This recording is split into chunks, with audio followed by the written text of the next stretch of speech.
بسم اللہ الرحمن الرحیم. ناظرین السلام علیکم. پروگرام ہے 11 تار. میں ہوں وسیم بادامی. اور چونکہ محرم کے ایام ہیں اور ظاہر ایام میں واقعہ کربلا کے حوالے سے بات ہوتی ہے. جناب اس واقعے نے کیا درس دیا مسلم امہ کے لیے؟ اس واقعے میں بہت پیغام ہے, حق اور باطل کا مارکا تھا. اب علماء کرام سے باتیں سنتے ہیں. ظاہر میرا اس سے زیادہ بات کرنا بنتا نہیں ہے, علماء کرام کا موضوع ہے اور وہی اس پر بات کرتے ہیں. لیکن ایک بات یہ ضرور زیر بحث رہتی ہے, اور جب اس طرح کے مواقع آتے ہیں تو پھر ذرا مزید سنجیدگی سے بات زیر بحث آتی ہے کہ ایک ایسی نیشن, یعنی میں مسلم امہ کی بات کر رہا ہوں, جس کے پاس اتنے زبردست واقعات یا اتنی زبردست شخصیات موجود ہیں رول ماڈلز کے طور پر, اس امت کے بارے میں یا اس امت کا یہ حال کیوں ایسا ہے, یا اگر حال ایسا نہیں تو امپریشن کیوں ایسا ہے کہ آج آپ اپنے ملک سے شروع کیجئے اور آپ چلے جائیے دنیا کی کسی بھی ملک میں, ایک امپریشن یہ ضرور ہے, جو کہ صحیح ہے یا غلط ہے مجھے نہیں معلوم, کہ جو سب سے زیادہ پسا ہوا طبقہ ہے وہ بھی مسلمان ہے. یہ بھی ایک امپریشن دیا جاتا ہے کہ جہاں کہیں کوئی دہشت گردی کا بڑا واقعہ ہوگا تانے بانے کہیں نہ کہیں کسی مسلمان سے ملیں گے. تو ایک ایسی نیشن جس کے پاس واقع کربلا جیسا ایک واقعہ ہے کوٹ کرنے کے لیے حق اور باطل کا مارکا, جس کے پاس رسول اللہ صلی اللہ علیہ وسلم جیسی شخصیت ہے, جن کی جو سیرت ہے اس کے مسلمان نہیں تمام انسان معترف ہیں, اس نیشن کا آج یہ حال کیوں ہے؟ اس پر ذرا آج کے پروگرام میں بات کرنی ہے. زیادہ لمبی تمہید میں نے بالکل نہیں ماننی. دو بڑے معزز مہمان موجود ہیں اور جو ہمارے پہلے مہمان ہیں ان سے ہم پروگرام کے ابتدائی سے بات کریں گے. انہیں پھر جانا بھی ہے تو انہیں بالکل ان کے وقت سے فارغ کر دیں گے, اور میں بہت شکر گزار ہوں دونوں مہمانوں کا کہ انہوں نے اپنے قیمتی وقت سے ہمارے لیے وقت نکالا ہے. بہت سینئر تجزیہ کار ہیں, روزنامہ جنگ میں کالمسٹ ہیں, کسی تعارف کے محتاج نہیں. جناب حسن نثار صاحب ہمیں جوائن کر رہے ہیں لاہور سے. حسن نثار صاحب بہت بہت شکریہ وقت دینے کا.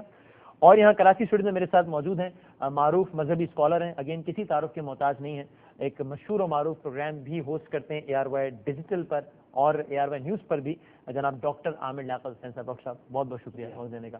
حسن نثار صاحب میں بالکل یہ بنیادی سوال سے آغاز کرنا چاہتا ہوں کہ آج چونکہ یہ محرم کے بھی ایام چل رہے ہیں, واقعہ کربلا کا تذکرہ ہوتا ہے جس طرح میں نے کہا, تو لوگ یہ سوچتے ہیں, میرے اپنے بھی ذہن میں بات آتی ہے کہ پھر کیا وجہ ہے ایک ایسی قوم جس کے پاس اتنی زبردست مثالیں ہیں, ذات رسول ہے, واقعہ کربلا ہے اپنے رول ماڈلز کے طور پر, اس قوم کا آج یہ کیوں حال ہے کہ ہر جگہ سپریسڈ بھی ہے, اس کے بارے میں یہ امپریشن بھی ہے کہ وہ ٹیررسٹ بھی ہیں؟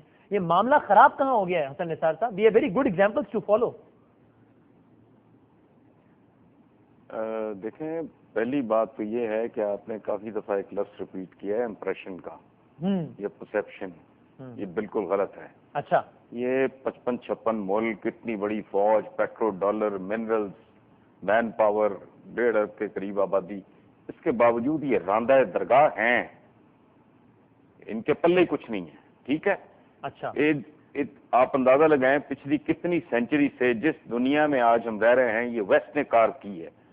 آج آپ سے بجلی ویسٹ واپس لے لے, ریل واپس لے لے, ہوائی جہاز واپس لے لے, فون واپس لے لے, آپ تصور کریں آپ کھڑے کہاں ہیں؟ ان میں سے کوئی کنٹریبیوشن نہیں. یہ آج ان لوگوں کے نام کا ماتم کرتے ہیں کہ ہم بھی کبھی سائنسدان پیدا کرتے تھے, جن کی انہوں نے کتابیں جلائی ہیں, جن کے سروں پہ ان کی کتابیں ماری ہیں, ان کو نیم پاگل کر دیا ہے, جن کو جیلوں میں ڈالا ہے, جن کو ایگزائل پہ. وہی زوال کی وجہ ہے کہ انہوں نے اپنے عالی شان لوگوں کو, انہوں نے اپنے ڈراموں کو, ڈرامہ نما لوگوں کو, اپنی نوٹنکیوں کو, اپنے ٹھگوں کو گلیمرائز کیا ہے. انہوں نے اپنے عالی شان شاہ دماغ جو تھے ان کو انہوں نے بہت رگیدا ہے, اس کی سزا انہیں مل رہی ہے. رہ گیا, دیکھیں بات سنیں, میرا تو یہ لکھ لکھ کے انگلیاں گھس گئی ہیں یہ بات کہ دیواروں پہ جب میں لکھا دیکھتا ہوں تو میری ایک عجیب سی کیفیت ہوتی ہے, حرمت رسول پہ جان کی قربان ہے. او بھائی, ہدایات رسول کی بات کیوں نہیں کرتے؟ یہ کھوکھلی محبت ہے, یہ مگرمچھ کے آنسو ہیں. یہ دیکھیں بات سنیں, میں اگر اپنے استاد سے, اپنی ماں سے, اپنے باپ سے میں اگر واقعی محبت کرتا ہوں اور جھوٹ نہیں بول رہا, میں منافق نہیں ہوں, میں ڈرامہ نہیں کر رہا, تو مجھے ان کی ہدایات پہ عمل کرنا چاہیے. یہ چما چاٹی جو ہے نا, یہ بات کی بات ہے. اگر میں ان کی ہدایات کے برعکس زندگی گزار رہا ہوں تو نہ میں انفیکٹ اپنی ماں کا احترام کر رہا ہوں, نہ اپنے باپ کا کر رہا ہوں, نہ اپنے ٹیچر کا کر رہا ہوں.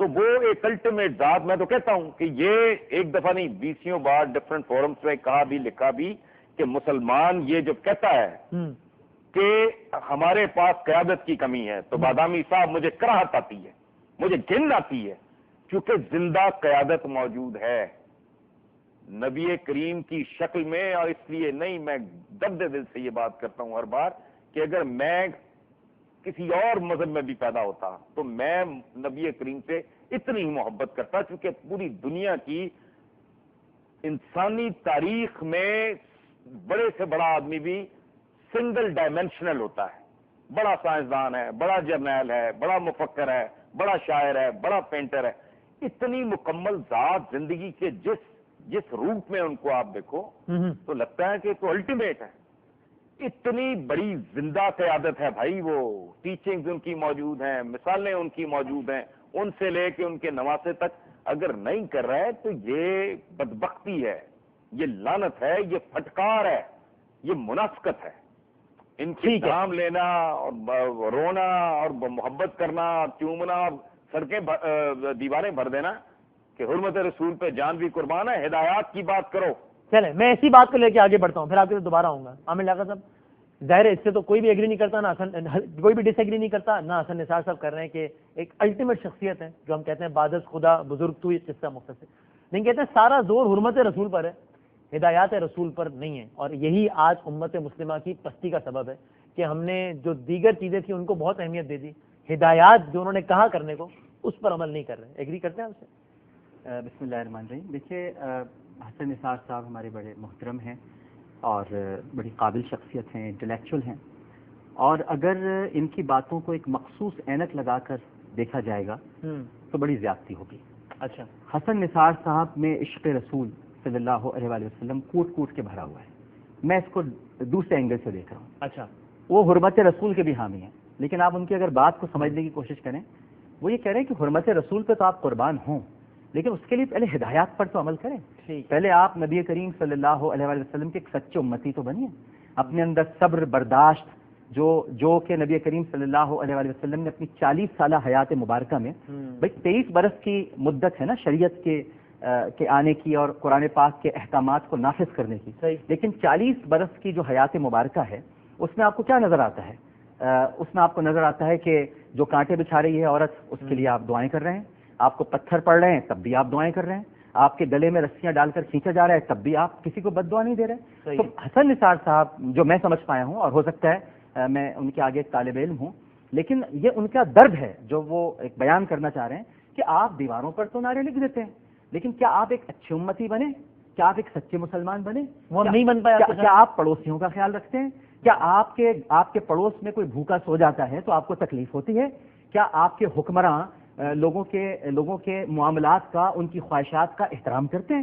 تو اگر آپ یہ سب نہیں کرتے تو پھر کس بات کی آپ حرمت رسول پر جان قربان کرنے کے لیے تیار ہیں؟ یہ میں جو سمجھ پایا ہوں وہ قطعاً، کیونکہ انہوں نے جو اتنی بڑی بات کی، انہوں نے کہا کہ آپ میں ہیں کیا، پوری دنیا معترف ہے نبی کریم صلی اللہ علیہ وسلم کی ذات اقدس کی، بلکہ ان سے لے کر ان کے نواسے تک ہمارے یہاں یہ ہوتا ہے کہ ہم بات کو سمجھ نہیں پاتے اور ایک دم جذباتی ہو جاتے ہیں اور کہتے ہیں جی انہوں نے یہ کیا کہہ دیا۔ میں تو کہتا ہوں کہ حسن نثار صاحب سب سے زیادہ حرمت رسول کے قائل ہیں جو ہدایات کی بات کر رہے ہیں، کیونکہ جو ہدایات کی بات کرتا ہے وہ سب سے زیادہ حرمت کا پابند ہوتا ہے۔ لیکن مسلمانوں کے آپس کے اختلافات اس پر تو بعد میں بات کریں گے، لیکن آج جو ہمیں باہر سے بھی جو مار پڑ رہی ہے as a nation, as a Muslim nation, جی استعماری قوتوں کی بات کریں، اس کی بھی وجوہات یہ ہیں کہ ہم ایک سچے امتی نہیں بن پائے، دیکھیے ان کی ہدایت پر عمل نہیں کرتے۔ راندہ درگاہ تو ہم اپنی حرکتوں کی وجہ سے ہے نا، ٹھیک ہے، ہم نے ہمارے یہاں یہ کہہ دیا جاتا ہے، معذرت کے ساتھ میں عرض کروں کہ ہمارے یہاں کہہ دیا جاتا ہے کہ جب کوئی خودکش حملہ ہوتا ہے تو ایک بڑا عجیب سا جملہ میں سنتا ہوں علماء کی طرف سے بھی اور حکمرانوں کی طرف سے بھی، یہ کرنے والے مسلمان نہیں ہو سکتے۔